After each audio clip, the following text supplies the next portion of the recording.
Hey guys, welcome to another Algebra 2B video. Today we're talking lesson 8.7, radical functions.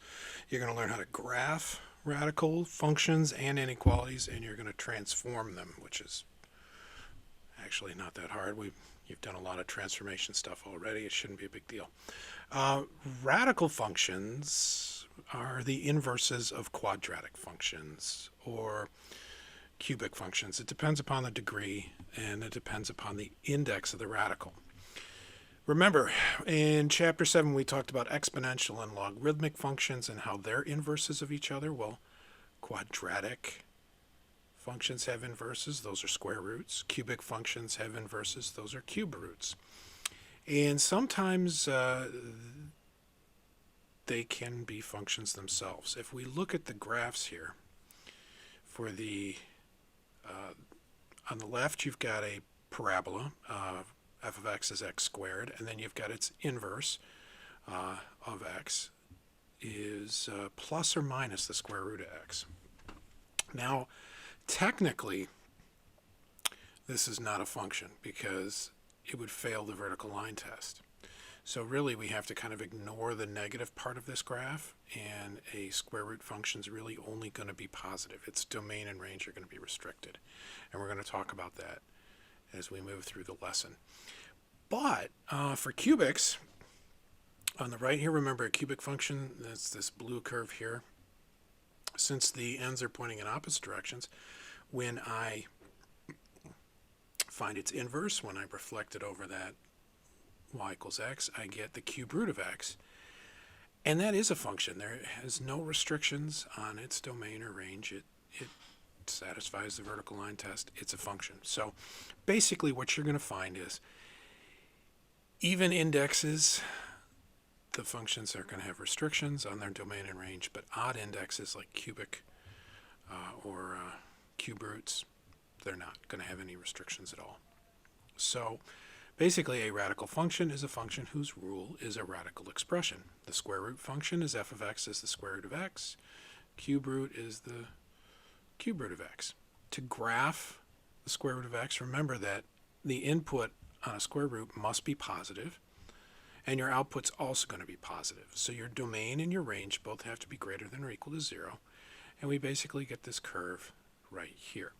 If you look at the note packet, which I'm going to flip over to right now, there it is. It's the same exact thing. So just as a reminder, the square root function is f of x is the square root of x. That's basically the parent square root function. And we actually talked about these guys way back in chapter 1 and 2a. I don't expect you to remember that, but you should remember that, as I said, domain is restricted to greater than or equal to 0, and range is also restricted to greater than or equal to 0.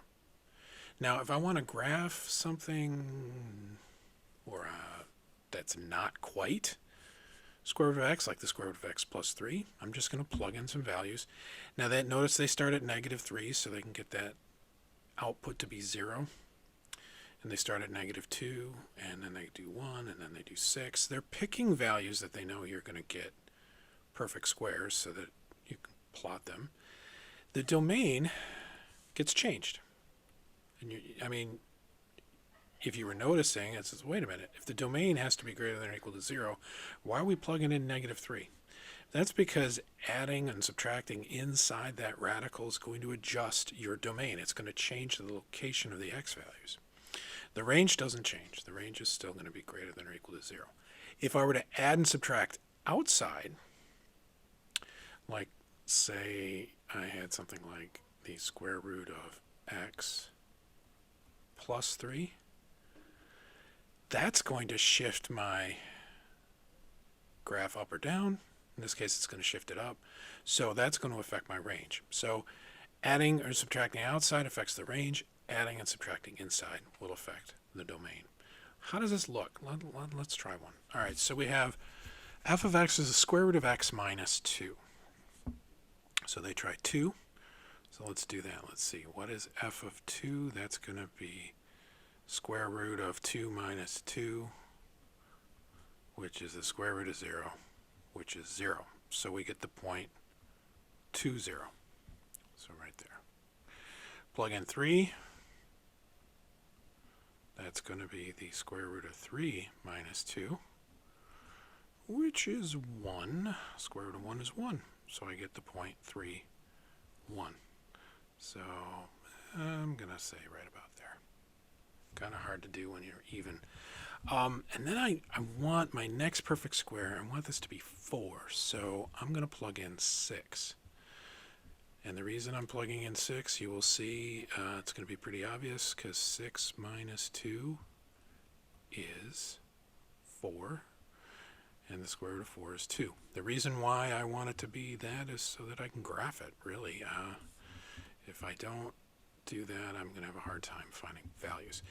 Next one, I want the radical to be 9. So let's see, 11. 11 minus 2 is 9, and the square root of 9 is 3. So I get this point here, 11, 3. These guys do not grow very fast. So we're right there. So kind of like that. Yeah, I don't know. That's pretty good. So your domain is still going to be x has to be greater than or equal to, let's see, where do we stop? Right here, 2.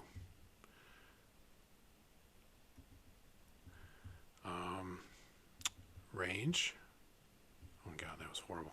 I'm doing that one again.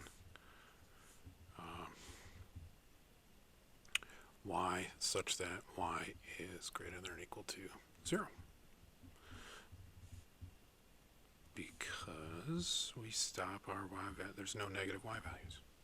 And there are no y values less than 2, so there's our domain. So, graphing. You can use a graph calculator to do a lot of this work for you. Basically, like I said, transformations to the square root function are pretty basic. Vertical translations look like this. If you if k is greater than 0, so you add, you're shifting up. You shift down when k is less than 0, and it's the square root of x plus k. Sometimes you may see it look like this, k plus square root of x, or negative k plus the square root of x. That's, you may see that. That actually is more mathematically, grammatically correct, because sometimes people think the k is inside the radical even though it's not, and it's easier to put it outside when it's outside like that. But don't worry too much about it. For the horizontals, if you remember anything about transformation, moving, shifting right happens when h is greater than 0. And notice we are subtracting. We are not adding. So it's kind of the opposite of what you think. And then we move left when h is less than 0. So adding moves it to the left. Technically, moving left, you're going to have plus h moves left. And if I should probably write up here, if I have this minus x, or minus k, or you could have negative k plus the square root of x. Either one of those is going to move you down. And here's some examples, like this one here. We have square root of x minus 1. We shift everything down 1. And here we have square root of x plus 2. We shift everything left 2. So remember that horizontal changes the domain. The domain will be affected. And for vertical translations, your range would be affected. And it'll change based on what you add or subtract. There's also reflections. You multiply by negative inside, and really nothing happens. You're reflecting across the y-axis when you multiply the negative inside. You're reflecting across the x-axis when you multiply by a negative outside. It's still the shape. It's just a reflection. Not really a big deal. There's also stretches and compressions. We'll talk about those in a minute. But let's see. Use the graph of Square root of x is a guide. Describe the transformation for each. So it's the square root of x plus 3. So k is 3. We are shifting up, or we'll say translate, up 3. So basically, I'm going to start here at 3. Let's see. 4 is 2, so 4 would actually be at 5. And 9 is 3, so that would be at 6. And our new graph would be right here, like so. If I have negative square root of x, we are reflecting over the x-axis. It's actually a vertical reflection, so it's just going to look like that. And yeah, you don't have to be terribly accurate, but that's pretty much it. Let's go back to the textbook.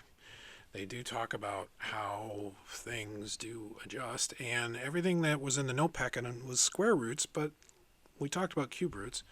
Here's a cube root. 4 cube root of x plus 4. All right, they're plugging in numbers here again so they get some perfect cubes. So remember that 8, 1, 0. 8 is 2 cubed, 1 is 1 cubed, 0 is 0 cubed.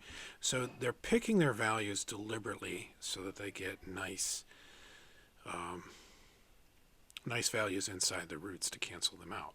And then you get this curve here. So it's shifting basically to the left 4.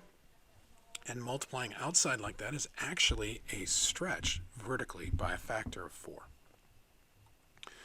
And I'll see if we can talk about stretches and compressions. Here they are. Yeah, they're not on your note packet, but they are right here. Multiplying the entire function by a value is a vertical stretch or compression. So if it's a stretch if a is greater than 0, and it's a compression if a is between 0 and 1. Horizontal stretches and compressions, you multiply the x by the reciprocal of the factor. So like here, square root of 1/5 x is actually a horizontal stretch by 5, and 3x is a compression by 1/3. So when you see the x inside being multiplied, that implies horizontal change, so you look for the reciprocal to see what the scale factor is. If you've got a number outside, it's a vertical stretch or compression, and you don't have to make any adjustments. It is what it is. So we did example 2, we did one like that on the note packet, but if you look at part B here, 3 times square root of x, that's this vertical stretch. And so all the points get multiplied by 3, the vertical values actually. So instead of 4, 2, you're at 4, 6, 0, 0. Looks like that. So basically what we end up with is this guy here. And this looks a little complicated, but it's really not. It's just a combination of everything we've talked about. A outside is a vertical stretch or compression. If it happens to be negative, then it's a reflection. 1 over b, that's a horizontal stretch or compression. If this value is also negative, then that's a reflection. Minus h means we're shifting left or right. Plus k means we're moving up or down. So what's going on here? When I have 2 square root of x plus 3, I got 2 things going on. I'm multiplying outside by 2, so that's a vertical stretch by 2, because I multiply outside. Adding 3 inside to the x is shifting left 3. So I get this graph here, this red graph here. Here we have the square root of negative x minus 2. So negative x inside, that is a reflection across the y-axis. That's a horizontal reflection because we're affecting the x. Subtracting 2 means we're shifting everything down 2. So we get this graph here. All these graphs are going to have this same kind of half parabola shape. It's just going to be a matter of what exactly is it going to look like and where is it going to end up. You can write transformations for these guys as well. Use this description to write a square root function g. So the square root of x is stretched by a factor of 2. It's reflected across the y-axis, and it's translated 3 in its left. Notice what they did here in step 1, and this is what I really recommend. Figure out each of these rules and apply them individually. So we have a horizontal stretch stretch horizontally by 2. So we're going to multiply by 1 over 2. It's reflected across the y-axis. So that means it's actually going to be negative 2 instead of positive 2. And then 3 units left. That's your key right there. That's a horizontal change, so we're going to add 3. So that's what we get. Negative 1/2 x plus 3. And you can use your graphic calculator or anything really to figure it out. There are obviously some applications for this. They just landed a new rover on Mars not too long ago. It's kind of exciting. So, special airbags are used to protect scientific equipment when a rover lands on the surface of Mars. On Earth, the function of the square root of 64x approximates object's downward velocity as it hits the ground. Mars has about 3/5 of our gravity, so we're going to have to multiply that by 3/5. So they want to know how far is it going to bounce if,